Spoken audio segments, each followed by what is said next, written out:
বারজাখ বলে একটা জগৎ আল্লাহ তৈরি করেছেন। কি নাম? বারজাখ। এই জগৎটা হচ্ছে আমাদের দুনিয়ার জগৎ আর জান্নাত জাহান্নামের যে কিয়ামতের দিন এর মাঝখানের একটা জায়গা। এখানে ইল্লিন আর সিজ্জিন দুটো স্তর আছে, একটা নাম ইল্লিন, একটা সিজ্জিন। এই দুনিয়ার নেককার মানুষ যারা, তাদের আত্মাগুলোকে আল্লাহ পাক এই যে ইল্লিনে নিয়ে গিয়ে রেখে দেন। আর দুনিয়াতে যারা পাপী পাপাচারী, তাদের আত্মাগুলোকে আল্লাহ পাক সিজ্জিনে রেখে দেন। এই যে কবরের যে আযাব, যে আমরা একটা কথা বলি, এটা আযাব বলে রুহের আযাব। কিসের আযাব?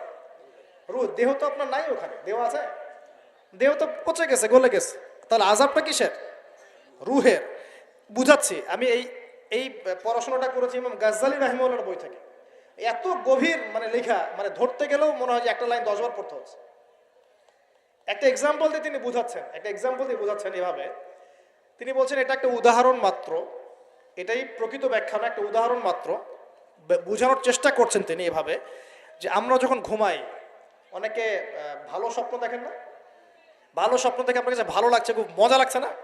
স্বপ্নের মধ্যে আপনি কি মানে ভালো ফিল করছেন, মাশাআল্লাহ ভালো লাগছে, ঘুরছেন ফিরছেন খাচ্ছেন। যখন কোনো খুব ভালো আপনি একটা স্বপ্ন দেখেন, আপনার কিন্তু ভালো লাগে। আপনি স্বপ্নে ঘুমন্ত অবস্থাতেই আপনি স্বপ্নে বাস্তবের ফিলিংস পাচ্ছেন, এমন হয় না?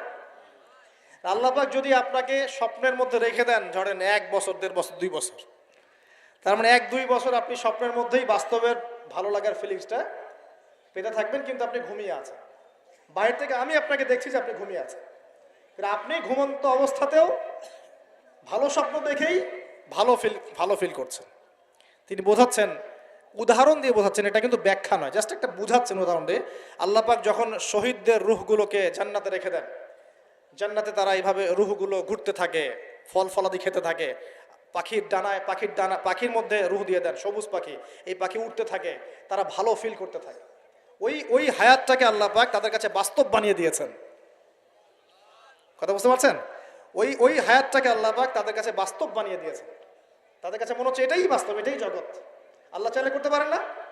একটা ঘুমন্ত মানুষকে যদি আল্লাহ করতে পারেন, তাহলে শহীদদের ব্যাপারে করতে পারেন না?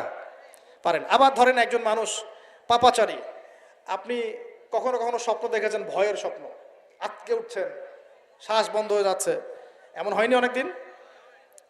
আর হবে তো বেশি, কারণ কানে তো হেডফোন দিয়ে গান শোনেন, আর হেডফোন কানে দিয়ে ঘুমান, FM শুনতে শুনতে ঘুমান, এই কি করতে করতে ঘুমান। ঘুমানোর আগে তো দোয়া কালাম নাই, দোয়া কালাম মাসনুন দোয়া কালাম তো নাই, সূরা মুলক নাই, সূরা বাকারার শেষের আয়াত নাই, ইত্যাদি নাই, পবিত্রতা নাই, বিছান ঝাড়েন না, লাইটস অফ করেন না। আপনার সুন্নত মাফিক তো ঘুমাচ্ছি না আমরা। ঘুমানোর কতগুলো সুন্নত জানেন? ঘুমানোরই কত সুন্নত আছে। ইস্তেঞ্জা করতে হয়, অজু করে আসতে হয়, পারলে মেসওয়াক করে নেয়, বিছান ঝাড়তে হয়, বিসমিল্লাহ বলে লাইট অফ করতে হয়, দরজায় খিল দিতে হয়, পাত্র যদি থাকে খাবার পাত্র, পানির পাত্র ঢেকে দিতে হয়, তারপরে পড়তে হয় বিছানায় গিয়ে আয়াতুল কুরসি, সূরা বাকারা শেষের 2-3টা আয়াত, সূরা ফালাক নাস ইখলাস, হাত একত্রিত করে ফু দিয়ে সারা গা মাসাহ করতে হয়। ডান কাত হয়ে আল্লাহুম্মা বিইসমিকা আমুতু আহইয়া বলে এই যে 33 বার সুবহানাল্লাহ, 33 বার আলহামদুলিল্লাহ, 34 বার আল্লাহু আকবার পড়তে পড়তে ঘুমাতে হয়। কয়জন জানে কয়জন ঘুমানোর সুন্নত? ঘুমানোর আগে এখন কানে হেডফোন, ব্লুটুথ, হাবি জাবি এইসব দিয়ে যুবকরা ঘুমাচ্ছে। প্রতিটা কাজ নবীর সুন্নত মতো করার চেষ্টা করবো, আল্লাহ পাক তৌফিক দান করুন। এই যে 9 নম্বর ওয়াদা করেন, জীবনের প্রতিটা কাজ নবীর সুন্নাহ মতো করবেন। রাজি আছেন ইনশাআল্লাহ? একদম চেহারা থেকে শুরু হবে, চুল দাড়ি পোশাক আশাক থেকে শুরু হবে। আল্লাহ পাক যত উপরে নিয়ে যাবেন, আপনি যেখানেই যান নবীর সুন্নত বাস্তবায়ন করবেন ইনশাআল্লাহ। আল্লাহ পাক তৌফিক এনায়েত করুন, বলি আমিন।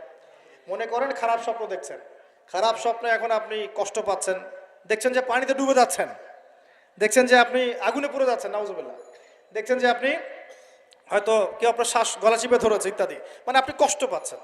বাহির থেকে কিন্তু আমি আপনার কষ্ট বুঝতে পারবো না, পারবো? আপনি ঘুমিয়ে আছেন, ঘুমিয়ে আপনি কষ্ট পাচ্ছেন। এখন এই ঘুমন্ত কষ্টের স্বপ্নটাকে আল্লাহ পাক যদি 5 বছর লম্বা করে দেন, পারবেন কিনা? আল্লাহ পাক পারেন কিনা? 5 বছর ঘুমিয়ে আছেন আপনি, উঠতে পারতেছেন না। এখন এটা হয় না, আল্লাহ চাইলে পারেন, সম্ভব কিনা? আল্লাহ পাক 309 বছর ঘুম পাড়া রাখেন নাই মানুষকে? আছে না দলিল? কোরআনে আছে না? কোন সূরায়? এই তো মাশাআল্লাহ, মাশাআল্লাহ, সূরা কাহফে আছে না? 309 বছর আল্লাহ পাক 9 জন 10 জন ছেলেকে ঘুম পাড়া রাখছেন না? রাখছেন। তো এখন মনে করেন যে আল্লাহ পাক আপনাকে ওই কষ্টের আযাবটাকে লম্বা করে দিলেন, কষ্টের ওই স্বপ্নটাকে লম্বা করে, তাহলে আপনি কিন্তু ঘুমের মধ্যেও কষ্ট ফিল করবেন। এখন কবরে যদি আল্লাহ পাক বারজাখের জীবনে সিজ্জিনে কিছু আত্মাকে রেখে আত্মাগুলোকে আযাব দেন এবং ওইটাকেই যদি তাদের কাছে বাস্তব ফিল দিয়ে দেন, তাহলে কি তার আযাব পাবে না? অনেক ব্যাখ্যা আছে যেগুলো নিয়ে আলাদা লেকচার দেওয়া লাগবে। এতটুকু বোঝেন যে আল্লাহ পাক ইন্নাল্লাহ আলা কুল্লি শাইইন কাদির, আল্লাহ পাক প্রতিটা বিষয় সম্পর্কে ক্ষমতাবান। আল্লাহ পাকের হাতেই সব ক্ষমতা, আল্লাহ সব করতে পারেন। যে আল্লাহ পাক আমাকে শ্বাস নেয়ার ক্ষমতা দিচ্ছেন, নিঃশ্বাস নিচ্ছি, একটা নিঃশ্বাসের দাম কি অন্য কেউ দিতে পারবে? যে আল্লাহ পাক এনভায়রনমেন্ট বায়ুমণ্ডলের মধ্যে নাইট্রোজেন গ্যাস দিয়ে দিয়েছেন, এই গ্যাস কি কে দিয়ে, অন্য কেউ দিয়েছে? যে আল্লাহ পাক শ্বাস নেওয়ার জায়গা দিয়েছেন, আমাদের হার্ট যে পাম্প করছে, জন্মের সময় থেকে পাম্প করছে, এখন পর্যন্ত থামে নাই, একদিন এক মিনিটের জন্য থেমে গেলেই শেষ, এটা কে চালু করে রেখেছে? যে আল্লাহ এত কিছু করতে পারেন, সেই আল্লাহর পক্ষে নবী সাল্লাল্লাহু আলাইহি ওয়াসাল্লামকে তার কাছে নিয়ে যাওয়া, এই আযাবগুলো দেখানো এমন কঠিন কিছু? এগুলো নিয়েও এখন মানুষ প্রশ্ন তোলে। তো এখানে নবীজি অনেকগুলো শাস্তি দেখেছেন, তার মধ্যে একই পাপের কারণে তিনটা শাস্তি দেখেছেন। কয়টা ভাই? এই সেই বিখ্যাত পাপের নামটাই হচ্ছে সুদ। কি নাম সেই পাপের? একবার দেখেছেন কিছু লোককে রক্তের নদীতে ফেলে দিয়ে মাথা ফাটিয়ে দেওয়া হচ্ছে। জিজ্ঞাসা করলেন এরা কারা? জিবরাইল আলাইহিস সালাম বলছেন এরা আপনার উম্মতের সেই সব ব্যক্তি যারা সুদখোর ছিল। রক্তের নদী কেন? কারণ রক্ত চুষে খাইতো তারা মানুষ। মাথা কেন ফাটায় দেওয়া হচ্ছে? কারণ এই মাথা দিয়ে বলেছিল ইন্নামাল বাইউ মিসলুর রিবা, ব্যবসা সুদ একই জিনিস। এই শয়তানি মাথা থেকে বেরোছে, এই কারণে মাথা ফাটিয়ে দেওয়া হচ্ছে।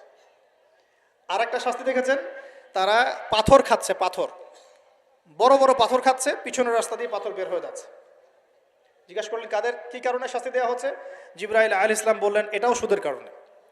3 নাম্বারটা দেখেছেন তিনি, যে কিছু মানুষ শুয়ে আছে আর এই পেটটা, এই বাড়ি, আমাদের বাড়ি যেমন উঁচু, বাড়ির মতো উঁচু হয়ে আছে পেটটা, আর পেটের ভিতরে অজগরের মতো বড় বড় সাপ কিলবিল কিলবিল করছে। এই 3টা শাস্তি তিনি দেখেছেন। দেখে জিবরাইল আলাইহিস সালামকে বলছেন এই 3টা শাস্তি কি কারণে? 3টার ক্ষেত্রেই জিবরাইল আলাইহিস সালাম বলেছেন সুদের কারণে, সুদের কারণে, সুদের কারণে। আল্লাহ পাক আমাদেরকে হেফাজত করুন বলি আমি। 10 নাম্বার নিয়াত, আমরা সবাই হালাল খাওয়ার চেষ্টা করবো ইনশাআল্লাহ। আমরা হারামের দিকে যাব না ইনশাআল্লাহ। হালাল রিজিক আল্লাহ যতটুকু দিবেন এতটুকুতে সন্তুষ্ট থাকবো ইনশাআল্লাহ। এবং যদি আমি সামর্থ্যবান হই, ধনী হতে আল্লাহ পাক নিষেধ করেন নাই, ধনী হতে আল্লাহ নিষেধ করেন নাই, ব্যবসা করতে নিষেধ করেন নাই, ধন সম্পদ আল্লাহ পাক অর্জন করতেও নিষেধ করেন নাই, কিন্তু দুনিয়ার পূজা করতে আল্লাহ নিষেধ করেছে, দুনিয়ার মোহে ডুবে যেতে আল্লাহ নিষেধ করেছেন। সম্পদ ওসমান রাদিয়াল্লাহু আনহুরও ছিল, কিন্তু সেই সম্পদ তিনি তার প্রয়োজনে যতটুকু লাগতো এতটুকু ব্যয় করতেন, বাকিটা আল্লাহর রাস্তায় ব্যয় করতেন। ওসমান রাদিয়াল্লাহু আনহুর মতো ধনী হতে কোনো সমস্যা আছে? ওর আপত্তি আছে? একটা আমল তার জীবনী থেকে পাওয়া যায়, এটা পড়ে আমার কাছে এত নিজেকে এত ছোট মনে হচ্ছে।